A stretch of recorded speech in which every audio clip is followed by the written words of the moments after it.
Today we'll talk about how can you enable this sign or know how you can do that on your Shopify app. So all you have to do, you just go down, click on this sign down here.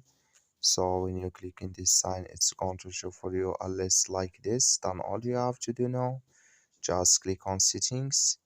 So then it's going to take you to this list here. And you go down here, then all you have to do now, you just click here on notifications. So then you come to this list here and you click here on customer notifications here. So then you come to this list here, you go down, then you come here to order locally delivered. Click in this sign here.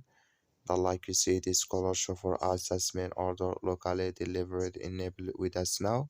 That's all you have to do. Thank you for watching. Don't forget to support us by liking, subscribe.